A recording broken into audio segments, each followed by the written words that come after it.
फ्रांसीसी जहाज और बरतानवी फ्रेटर पर फायरिंग की, जो जंगबंदी की खिलाफ वर्जी है। डील ना हुई तो वो काम करूंगा जो 47 साल में किसी सदर ने ना किया हो।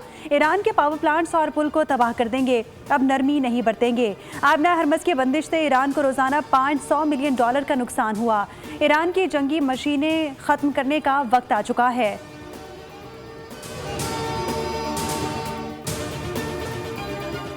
पाकिस्तान में अमरीका ईरान मुज़ाकरात के दूसरे मरहले की तैयारियां। वफाकी दारुल हुकूमत में सख्त सिक्योरिटी इंतजामात, रेड जोन सील, पब्लिक और हैवी ट्रांसपोर्ट से मुतालिक ज़िले इंतजामिया को हिदायत जारी।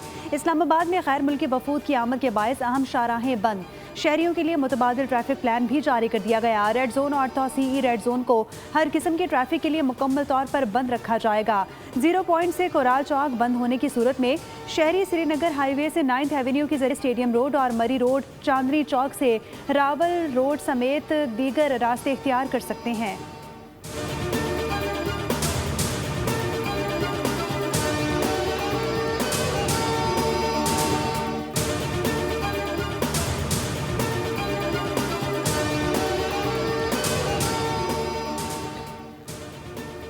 ईरान अमरीका जंगबंदी खत्म होने में 3 दिन बाकी। वाशिंगटन में ईरान की सूरत हाल पर अमरीकी सदर डोनाल्ड ट्रंप की ज़ेर सदारत सिचुएशन रूम में अहम इजलास हुआ। नायब सदर, वुज़रा और आला अस्करी और इंटेलिजेंस हुकाम की शिरकत। सदर ट्रंप ने फील्ड मार्शल सैयद आसिम मुनीर और ईरानी क़यादत से फ़ोन पर गुफ्तगू की। इजलास में आबना हरमज और मुज़ाकरात पर गौर किया गया। सदर ट्रंप ने कहा कि इसी हफ्ते डील मुतवक्के है, ताहम अमरीका ईरान मुज़ाकरात की नई तारीख ताहाल तय नहीं की जा सकी। अहम अमरीकी अहदेदार का कहना है कि अगर मुज़ाकरात में ब्रेक थ्रू ना हुआ तो आइंदा चंद रोज़ में जंग दोबारा शुरू हो सकती है।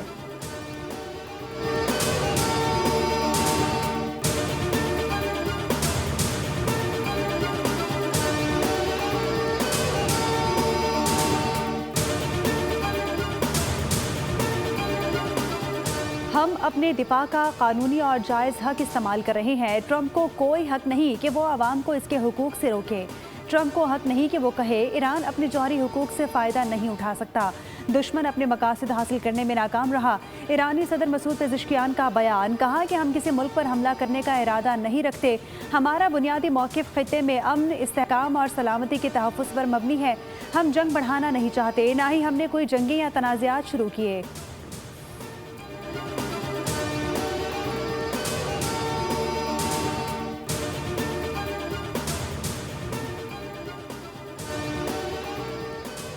ईरान ने अमरीका की नई तजावीज़ पर गौर शुरू कर दिया। ईरान की नेशनल सिक्योरिटी कौंसिल ने तस्दीक की है कि पाकिस्तान की हालिया सालिसी कोशिशों के बाद अमरीका की जानिब से नई तजावीज़ मौसूल हुई हैं। अभी इन तजावीज़ पर कोई जवाब नहीं दिया गया। अमरीका के साथ मुज़ाकरात में सख्त मौक़िफ़ बरकरार है। ईरानी कौम के मफादात का हर कीमत पर दिफा किया जाएगा। आबना हरमज की बंदिश दुश्मन के बहरी नाकाबंदी खत्म होने तक जारी रहेगी। स्पीकर पार्लियामेंट डॉक्टर मोहम्मद बाकिर कालिबाफ ने अमरीका को सख्त खबरदार किया। कहा कि अगर अमरीकी बहरी जहाज़ 1 इंच भी आगे बढ़ा तो ईरान बराह रास्त फायर करेगा। दुश्मन अब ज़मीनी हकीकत और ईरान की ताकत को अच्छी तरह समझ गया होगा। अमरीका के साथ बातचीत में कुछ पेशरफ्त ज़रूर हुई है, लेकिन अभी भी दोनों फरीकैन के दरमियान बहुत बड़ा फासला मौजूद है, जिसे ख़त्म करना फ़िलहाल मुश्किल नज़र आता है। अमरीका ने नाकाबंदी का ऐलान किया, जो एक भोंडा और जालिहाना फैसला था।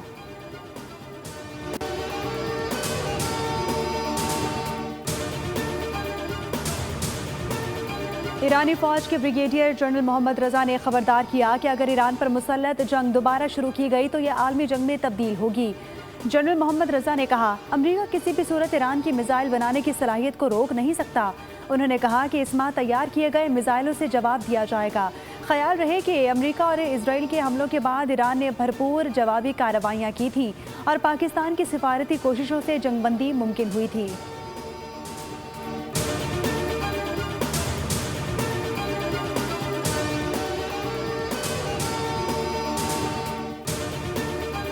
ईरान के नायब वज़ीर ख़ारजा सईद ख़तीबज़ादे ने कहा कि अमरीका से मुज़ाकरात की तारीख़ उसी वक्त दी जा सकती है जब दोनों मुल्क मुश्तरका फ्रेमवर्क पर मुत्तफ़िक हों।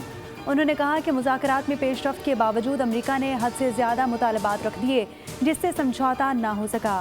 सईद ख़तीबज़ादे ने वाज़ेह किया कि ईरान सिर्फ इसी बात पर मुत्तफ़िक होगा कि आलमी क़वानीन के तहत तमाम हुकूक ईरान को हासिल रहें। दुनिया के लिए एक और ईरान के लिए दूसरा आलमी कानून नहीं चल सकता।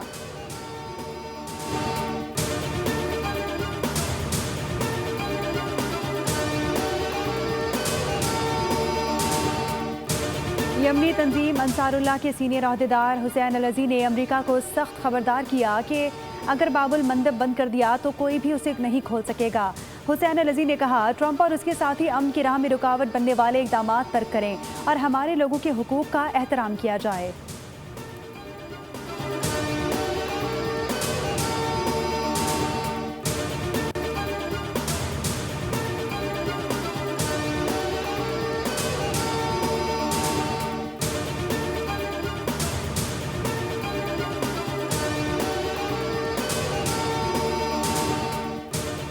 नायब वज़ीर आज़म इसहाक डार की पोलैंड के हम मनसब राडोस्लाव स्कोर्स्की से टेलीफोनिक गुफ्तगू हुई। दो तरफ़ा ताल्लुकात में मस्बत पेशरफ्त को सराहा गया। बाहमी दिलचस्पी के शोबों में ताउन बढ़ाने पर इत्तफाक हुआ। अहम इलाकाई और आलमी उमूर पर भी तबादला ख्याल हुआ। पॉलिश नायब वज़ीर आज़म ने ईरान अमरीका जंगबंदी में पाकिस्तान की काविशों को सराहते हुए अमन के लिए सिफारतकारी और मुज़ाकरात की कोशिशों को खिराज तहसीन पेश किया। इसहाक डार को रवा साल जून में पोलैंड के दौरे की दावत भी दी गई।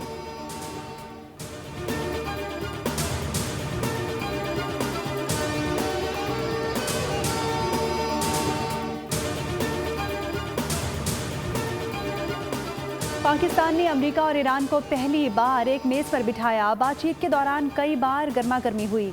कई बार ऐसा हुआ कि मामला ठंडा करने के लिए मीटिंग रोकना पड़ी। स्पीकर कौमी असम्बली अयाज सादिक का लाहौर में तकरीब से खिताब, कहा कि अमेरिका ईरान से बातचीत मौजज़े से कम नहीं था, ये मौजज़ा था। अमेरिका ईरान मुज़ाकरात में इतने करीब पहुँच गए थे कि ड्राफ्ट बन रहा था। गैर मुल्की वफूद पर भारत और अफगानिस्तान की जानिब से हमले का खदशा था। अमेरिका ईरान को बताया, जंग से पूरी दुनिया मुतासिर हो रही है।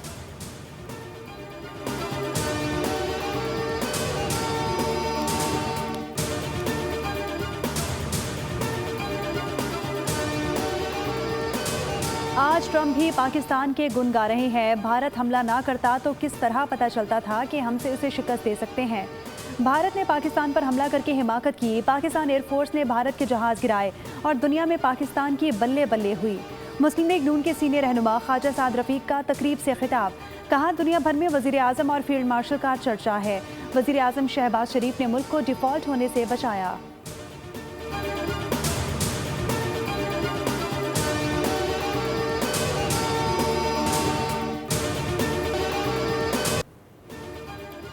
पाकिस्तान से बेहतरीन ताल्लुकात के बाद अमेरिका के लिए भारत पर एतमाद करना मुश्किल हो गया। बैनुल-अक़वामी जरीदे की रिपोर्ट एशिया टाइम्स के मुताबिक पाकिस्तान ने ईरान अमेरिका मुज़ाकरात में अहम किरदार अदा किया, जबकि खित्ते के मामलात पर भारत की सिफारतकारी बिल्कुल खामोश रही।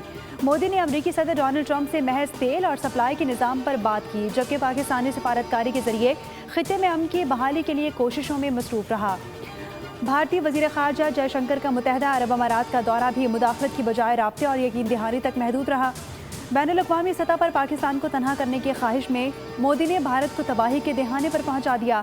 पाकिस्तान का मौक़िफ़ है कि जनूबी एशिया जैसे खित्ते में अमन इस्तेहकाम की जीत पूरे खित्ते की जीत है।